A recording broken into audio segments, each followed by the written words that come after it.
Assalamualaikum warahmatullahi wabarakatuh. Kami dari kelompok 11 akan menjelaskan atau presentasikan proyek abstrak kami.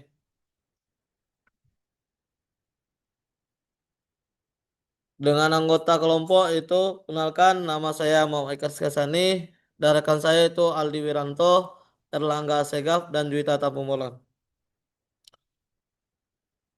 Lanjut itu latar belakang, manajemen proyek berperan penting dalam mencapai tujuan strategi bisnis melalui perencanaan, pelaksanaan, dan pengadilan sumber daya.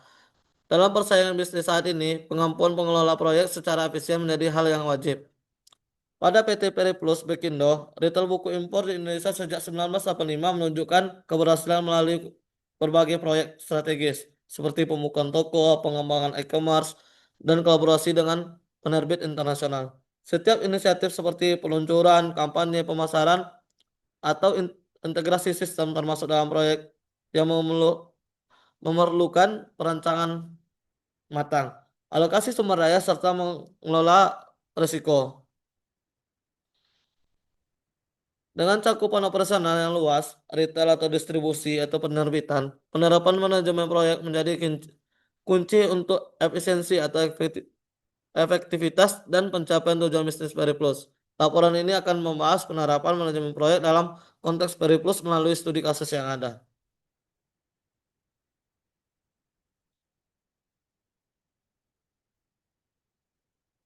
Selanjutnya itu ada tujuan. Yang pertama itu menganalisis referensi manajemen proyek, yaitu mengidentifikasi dan menganalisis bagaimana prinsip-prinsip dan praktik manajemen proyek diterapkan dalam konteks operasional PT Periplus Bokindo berdasarkan informasi studi kasus yang tersedia.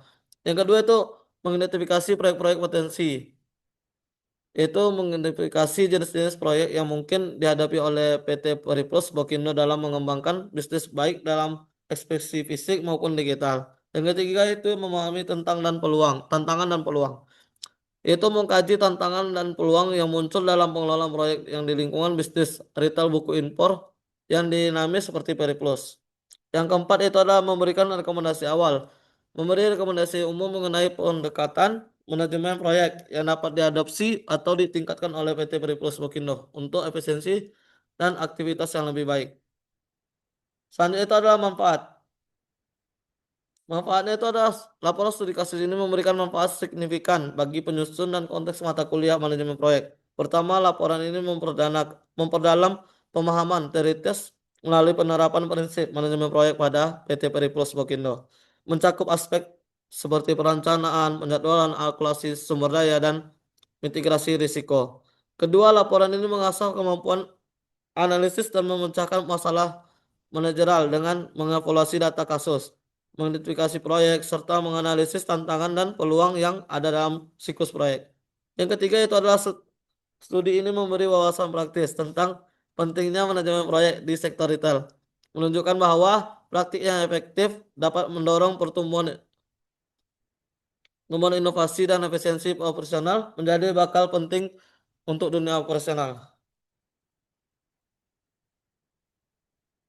Selanjutnya itu adalah Project Carter. Project Carter ini adalah dokumen resmi yang memberikan otorisasi awal atau untuk memulai sebuah proyek. Isinya mencakup tujuan, ruang lingkup, pihak-pihak yang terlibat, serta tanggung jawab manajemen proyek.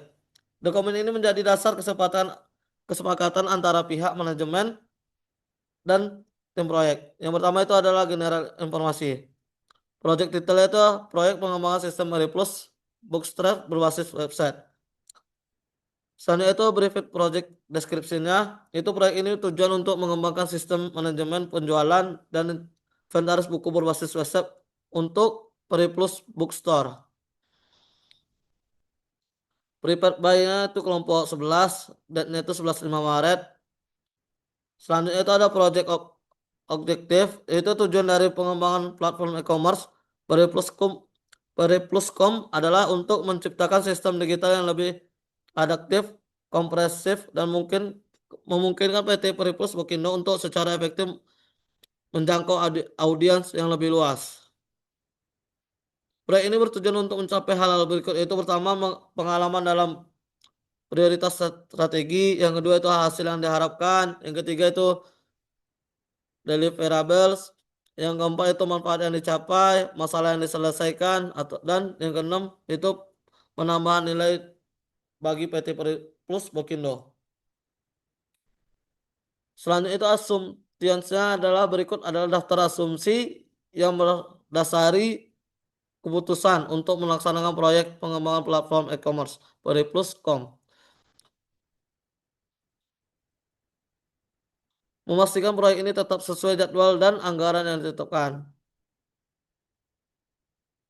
Selanjutnya itu adalah project scope. Project berikut ada daftar persyaratan yang secara spesifik dikecualikan dari lingkup proyek pengembangan platform e-commerce Periplus.com.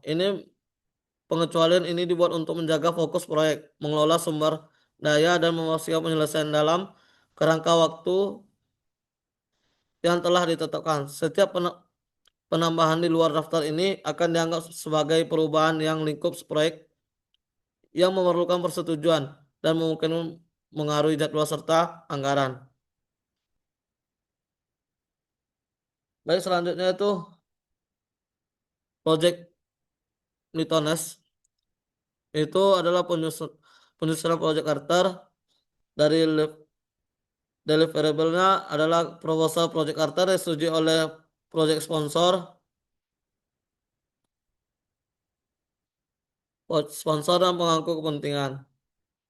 Ada analisis kebutuhan project, ada membuat spesifikasi kebutuhan perangkat lunak, ada pengembangan front end dan sistem, ada pengembangan back end aplikasi, pengujian sistem dan implementasi.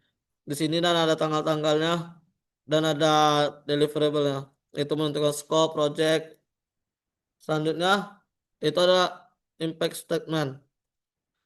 Potensial impactment dan sistem unit impact itu adalah penyesuaian dalam struktur database dan migrasi data yang ada dalam untuk mendukung fitur terbaru platform e-commerce. Di sistem itu administrasi database dan tim IT instruktur. Dan selanjutnya. Baik, selanjutnya akan menjelaskan tentang resort. Itu resortnya itu ada server. Server itu ada constraint-nya itu ada 20 juta. Ada project manager itu ada 9 juta, UX designer ada 14 juta, dan programmer ada 7 juta, dan IT support itu ada 40 juta, dan alat tambah itu ATK atau konsumsi itu 2 juta, dan seterusnya. Selanjutnya itu ada project resiko. Resiko itu kompletasi interaksi modul. Itu mitigation strategi. Kompletasi integrasi modul itu menerapkan arsitektur sistem yang modular dan terdefinisi dengan baik sejak awal. Melakukan sesi desain dan kode review secara berkala antar tim pengembangan.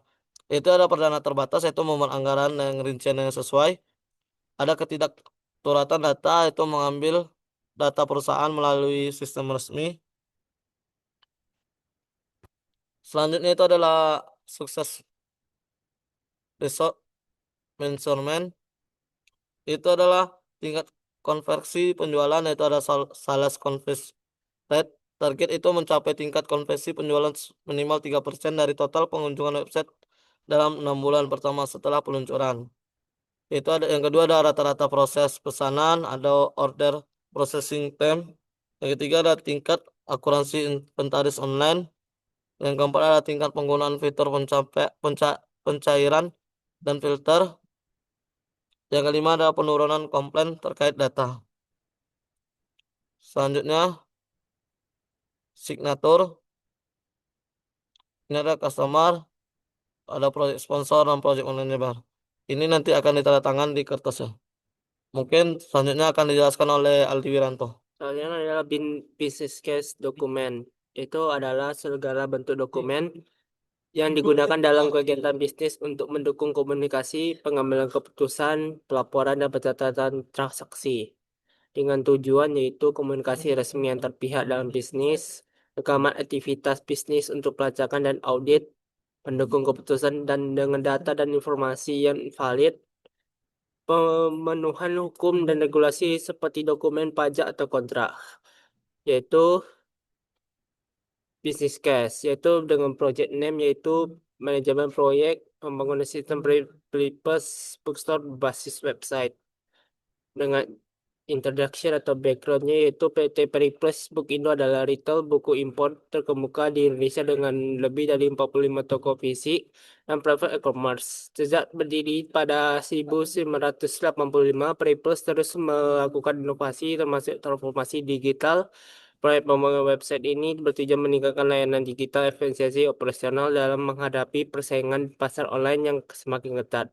Yaitu selanjutnya adalah 2.0 yaitu bisnis objektif, yaitu dengan tujuan yaitu meningkatkan penjualan buku secara daring melalui platform website, memperluas jangkauan pasar Periplus hingga ke seluruh wilayah Indonesia, meningkatkan kepuasan pelanggan dengan pengalaman berbelanja yang cepat dan aman dan nyaman.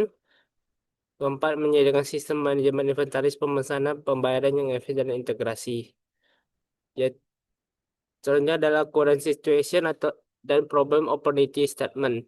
Saat ini Periplus hanya mengandalkan penjual toko fisik dan e-commerce yang terbatas, tampilan kurang responsif, serta fitur yang belum optimal. Seperti pencarian buku, rekomendasi personalisasi, dan pelacakan pengiriman. Ini menghambat daya saing Periplus di era digital. Peluang terbuka mengembang sistem berbasis website dengan teknologi terkini guna memenuhi kebutuhan konsumen dan meningkatkan saing pasar. Selanjutnya ada critical assumption dan constraint. Pengembangan sistem Periplus berbasis website didasarkan pada beberapa asumsi penting. Pertama, konsumen diperkirakan akan merespon positif terhadap kehadiran platform digital yang menawarkan fitur lengkap dan pengalaman belanja yang lebih baik. Kedua, proyek ini akan diasumsikan dapat diselesaikan dalam waktu 3 hingga 4 bulan oleh tim IT internal atau melalui kerjasama dengan mitra pengembangan eksternal yang kompeten. Namun demikian terdapat beberapa kendala yang diperhatikan, salah satunya adalah keterbatasan anggaran pada tahap awal pengembangan yang membuat efisiensi ada dalam penggunaan sumber daya. Selain itu, integrasi sistem baru dengan pihak ketiga seperti penyedia logistik dengan layanan pembayaran dan juga berpotensi menjadi tantangan teknis yang memerlukan perencanaan dan koordinasi yang matang. Selanjutnya, eh, 5.0 itu analisis of option dan and recommendation. Opsi pertama adalah mempertahankan sistem lama dengan melakukan perbaikan minor. Selanjutnya, opsi kedua adalah membangun ulang sistem website secara menyeluruh dengan teknologi modern dan oleh tim internal. Selanjutnya adalah opsi ketiga adalah melakukan pembawaran tampilan UI UX pada sistem yang sudah ada. Selanjutnya 6.0 yaitu preliminary project requirement. Yang pertama adalah tampilan UI/UX yang modern dan mobile yang responsif. Ini seharusnya website yang responsif. Selanjutnya sistem katalog buku dinamis, sistem pencarian dan filter yang efisiensi, fitur personalisasi rekomendasi buku, integrasi sistem pembayaran e-wallet dan transfer bank, fitur pelacakan pengiriman, dashboard admin untuk manajemen inventaris pesanan dan laporan. 7. Budget estimates and financial analysis. Server diperkirakan sebesar 10 juta, project manager 9 juta, UI designer 7 juta, programmer 7 juta, IT support 40 juta, ETK dan konsumsi 2 juta, support license fee 3 juta, maintenance support 5 juta. Selanjutnya schedule estimates. Yang pertama, tahap awal proyek ini dimulai dengan analisis kebutuhan perencanaan proses yang berlangsung selama 2 minggu.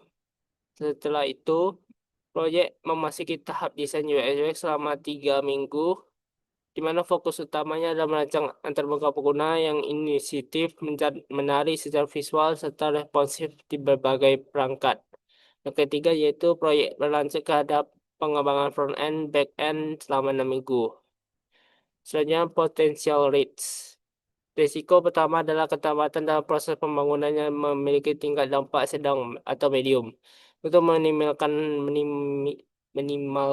hal ini diperlukan pengawasan proyek secara rutin, misalnya melalui rapat evaluasi mingguan guna memastikan progres tetap sesuai dengan jadwal. Selanjutnya, risiko Kedua adalah kemungkinan munculnya bug atau kesalahan teknis saat peluncuran sistem yang memiliki dampak tinggi atau high. Oleh karena itu diperlukan pengujian sistem yang ketat dan pelaksanaan proses quality assurance atau QA setelah menyeluruh sebelum sistem diluncurkan secara resmi. 10. Exhibits. Periplus saat ini menampilkan desain yang sederhana dengan fokus pada fungsi pada e-commerce buku, seperti pencarian kategori produk, rancang belanja, dan proses checkout. Tampilan visual didominasi warna putih, merah, tua dengan struktur grid menampilkan produk secara statis, meskipun fungsionalitas tampilan belum sepenuhnya responsif untuk perangkat mobile dan fitur interaksi seperti rekomendasi personal serta pelacakan pengiriman real time yang belum tersedia. Sistem pembayaran juga masih terbatas pada metode konvensional, belum sepenuhnya mendukung e-wallet atau integrasi pihak ketiga secara keseluruhan dengan website PayPal saat ini masih memiliki ruang besar untuk ditingkatkan dari sisi UI UX, performa dan integrasi digital agar lebih kompetitif di pasar e-commerce modern. Selanjutnya adalah mind map. Yang pertama ada initiating proses, kedua planning proses, ketiga executing proses, controlling proses, dan closing proses. Yang pertama, initiating proses memiliki identifikasi kebutuhan proyek, yaitu menentukan tema proyek,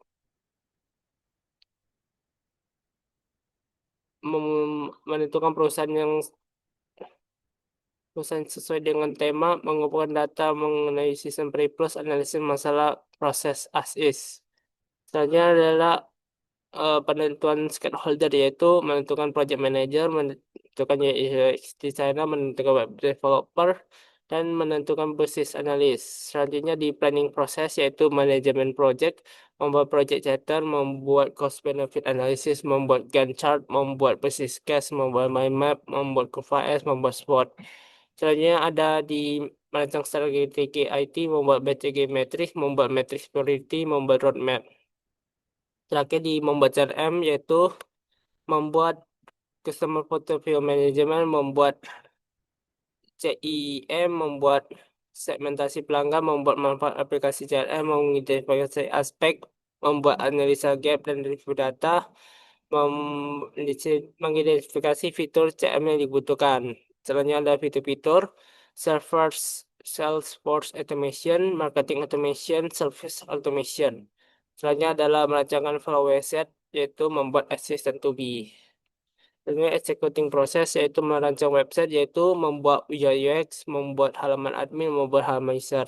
Selanjutnya ada mengelola data, yaitu mencari rekod data, persiapan data, dan implementasi model. Selanjutnya controlling proses, yaitu menguji website, melakukan pengujian mingguan. Dan terakhir yaitu closing proses, yaitu melakukan evaluasi terakhir, memastikan tujuan tercapai dan membuat laporan project. Selanjutnya adalah fishbone, yaitu dengan eh, risiko paling besarnya itu risiko gagalnya project website Pri Plus. Selanjutnya ada sumber daya manusia, lingkungan project, manajemen, proses, teknologi, dan kebutuhan sistem. Selanjutnya ada cost benefit analysis atau CBA dengan biaya-biaya seperti berikut.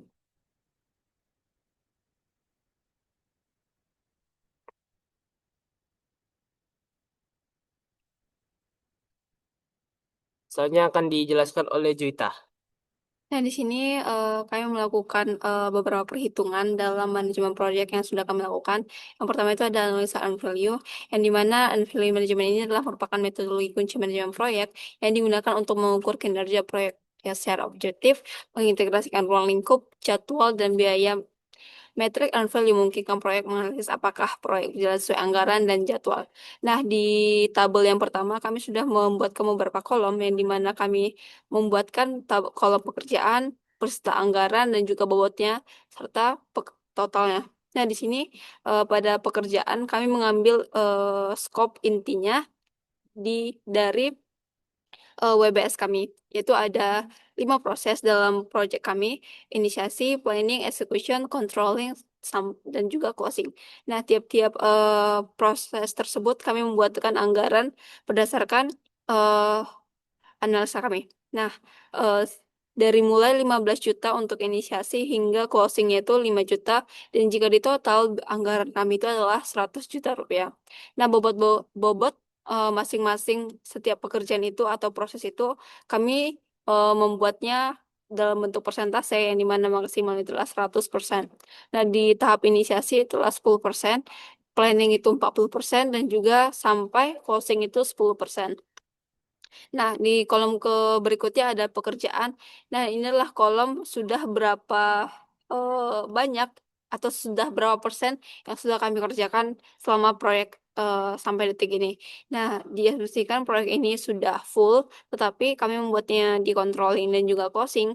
Kami membuatnya 95% karena masih membutuhkan feedback daripada project sponsor, dan juga closing proses itu membutuhkan project closing daripada laporan kami, dokumen kami. Nah, di sini totalnya sudah ada, yang dimana akan dikonvert lagi menggunakan persentase tadi. Nah, selanjutnya kita masuk ke perhitungan kedua, yaitu perhitungan CPI dan SPI, di mana perhitungan ini adalah menghitung seberapa perbandingan antara planning yang sudah kita buatkan dengan yang terjadi pada realita. Nah, pada perhitungan CPI tersebut dengan rumus end value dibagi dengan actual cost, itu pembayaran yang nyata. Nah, di sini terdapat mengukur juga seberapa baik proses proyek menggunakan anggarannya. Nah, formula CPI ini adalah earn value per actual cost berdasarkan data yang disajikan.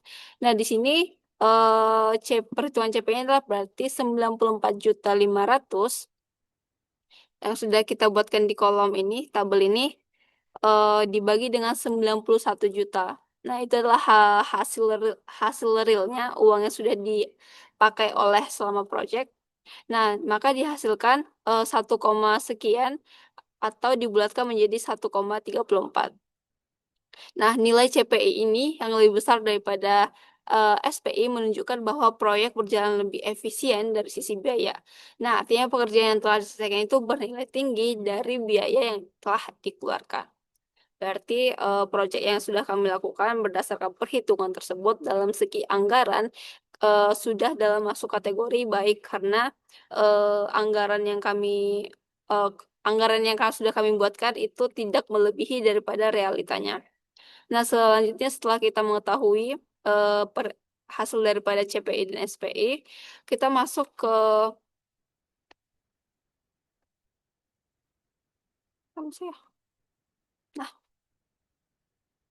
Nah, kita masuk ke kurva S. Nah, di kurva S ini, kalau tadi itu berdasarkan biaya, sekarang berdasarkan waktu pekerjaan. Nah, dalam kurva S kami membuatkan ada 8 minggu pekerjaan, yang dimana tiap-tiap minggu itu selalu ada proses yang kami lakukan. Nah, berdasarkan analitik kami dan juga visualnya, kami sudah melakukan presentasi pada setiap activity utamanya, seperti inisiasi itu fullnya itu 100%. Yang di minggu pertama itu kami melakukan 0,8, itu 80% di minggu pertama, dan juga minggu kedua itu 20%. Nah, kami memetakan persentase tersebut dalam tiap-tiap proses yang sudah kami lakukan. Nah, berdasarkan kolom yang sudah kami buat, nah, hasil dari grafik yaitu membentuk S dan juga planning yang sudah kami buat sejajar dengan apa yang sudah terjadi. Nah, pada tabel ini ada dua bentuk. Di sini ada tabel perencanaan dan juga ada tabel aktual atau nyatanya. Jadi perhitungannya itu dibedakan berdasarkan rumus dan juga waktu pengerjaan daripada proyek. Nah, di sini ada pada minggu pertama realisasi proyek itu 0,12%, sedikit di bawah rencana, dikarenakan pada planningnya kami buat itu 100% di minggu pertama, tetapi pada implementasinya kami mampu mengimplementasikan 80% di minggu pertama, di minggu kedua itu 20%, sehingga terjadi keterlambatan 0,12%. Nah, tetapi ini masih dalam hal yang wajar di dalam sebuah proyek akan terjadi keterlambatan di titik-titik activity-nya tersebut. Nah, mungkin ini sudah kami tampilkan proyeknya, yaitu grafiknya itu berbentuk S dan juga sejajar dengan aktual dan juga planningnya. Nah, ini untuk penjelasan beberapa tabelnya itu ada development cost, production cost. Nah, mungkin untuk perhitungan daripada yang sudah kami lakukan di proyek kami sudah selesai. Selanjutnya kami akan menjelaskan report project yang sudah kami lakukan. Akan dilanjutkan oleh Erlangga Seka. Lanjut untuk Gantt-chartnya. Yang pertama di sini ada initiating proses, lalu ada planning proses dan ada executing proses, controlling dan closing proses. Nah, di dalam initiating proses ini ada identifikasi kebutuhan proyek dan penentuan stakeholder. Dalam identifikasi kebutuhan proyek ini berisi menentukan tema proyek, menentukan perusahaan yang sesuai tema, mengumpulkan data mengenai sistem Periplus, lalu analisis masalah utama dalam proses as is. Lalu dalam penentuan stakeholder ini ada menentukan project manager, menentukan UI UX designer, menentukan business analyst, menentukan web developer. Nah, di dalam identifikasi kebutuhan proyek ini berisi 7 hari, yaitu dari tanggal 15 bulan 5 sampai tanggal 23 bulan 5. Nah, menentukan proyek itu 1 hari di tanggal 15 dan menentukan perusahaan sesuai tema itu 1 hari di tanggal 20 dan mengumpulkan data mengenai sistem Periplus itu 1 hari juga di tanggal 20 bulan 5. Lalu analisis masalah utama dalam proses ASIS itu di tanggal 23 bulan 5 1 hari juga.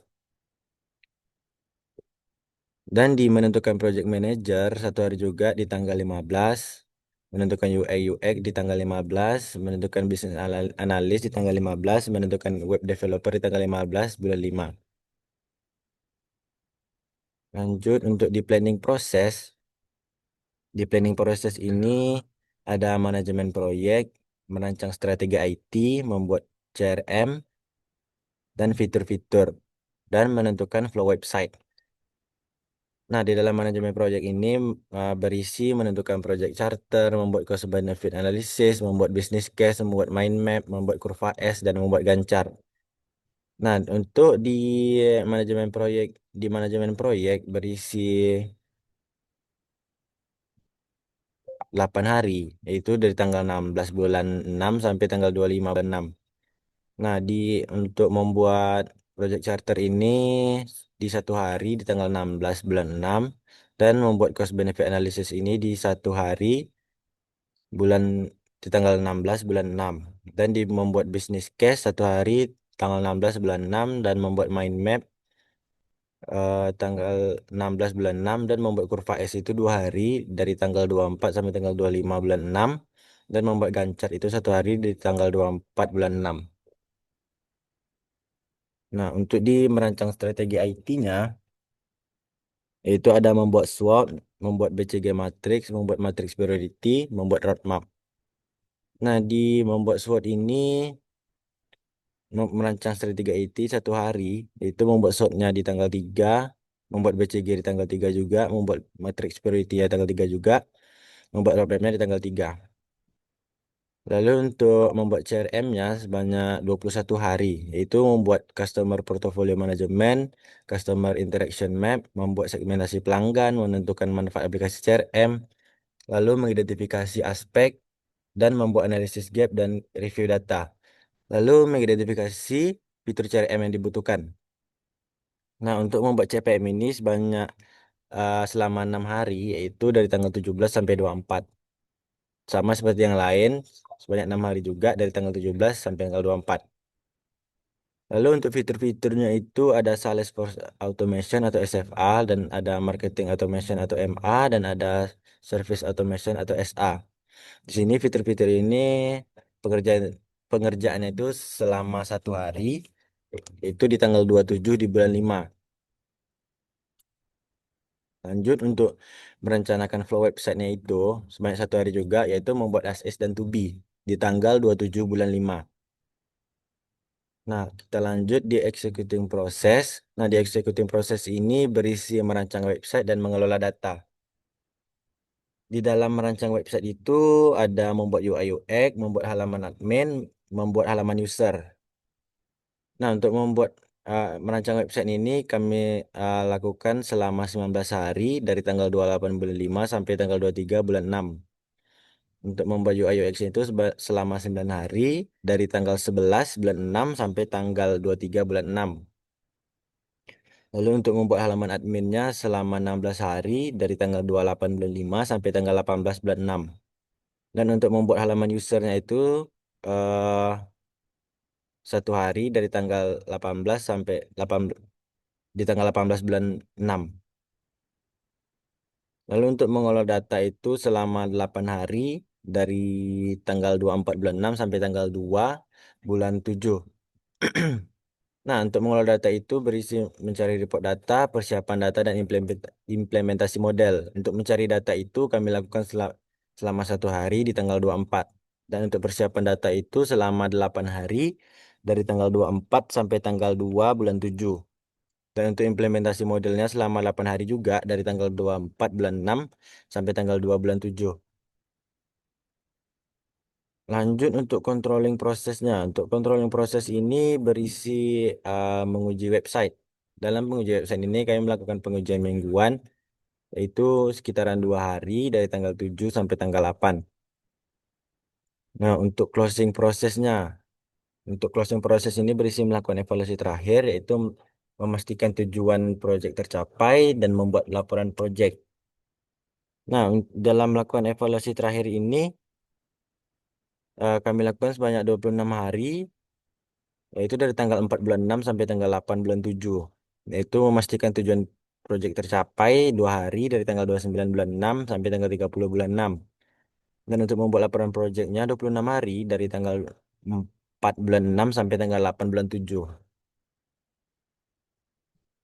Nah, untuk predecessornya itu kita mulai dari sini, yaitu menentukan tema proyeknya. Dia itu finish to start, yaitu jika menentukan tema proyeknya selesai, dia akan lanjut menentukan perusahaan yang sesuai tema. Dan di sini resource name itu manager. Resource name itu ibaratnya kayak penanggung jawabnya. Sini. Lalu di sini ada mengumpulkan data mengenai sistem Periplus, start to start. Dia tuh start to start tuh mulainya secara bersamaan. Lalu di sini ada analisis masalah utama dalam proses as is, finish to start. Dia tuh selesai. Dia tuh mulai setelah proyeknya sebelumnya itu selesai.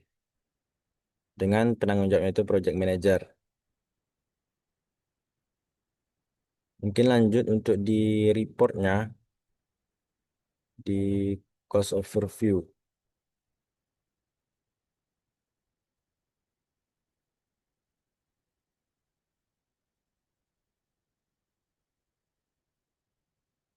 Nah, cost overview itu berguna untuk memberikan gambaran menyeluruh tentang biaya proyek, membantu manajer proyek dalam melacak, mengelola, dan mengontrol anggaran. Ini memungkinkan perbandingan biaya yang direncanakan dengan biaya aktual, membantu dalam pengambilan keputusan terkait penghemat biaya atau alokasi sumber daya. Nah, dia itu gambaran tentang biaya proyek itu sebanyak 77.300.000. Dengan komplitnya itu masih 79%. Ini gambarannya. Di initiating project itu ada 3 juta dan di planning prosesnya ada 26.130.000. Di executing prosesnya ada 22.470.000. Di controllingnya ada 900.000 dan di closing prosesnya ada 7.280.000. Lanjut untuk di research research overview. Nah, research overview ini untuk melihat ringkasan informasi tentang sumber daya yang ditugaskan ke proyek. Seperti ini dia gambarannya. Ini untuk project manajernya bekerja, sebanyak 165 jam. Lalu untuk UI UX-nya bekerja sebanyak 14 jam, untuk web developernya 0 jam, dan untuk bisnis analisnya itu 180 jam. Dan ini work statusnya untuk project manager itu diperkirakan 70%, UI UX designernya sekitaran 95%, dan untuk web developernya 100%, dan bisnis analisnya itu sekitaran 75%-an. Mungkin sekian dari penjelasan kami dari kelompok 11. Jika ada kekurangan mohon dimaafkan. Saya akhiri dengan wassalamualaikum warahmatullahi wabarakatuh.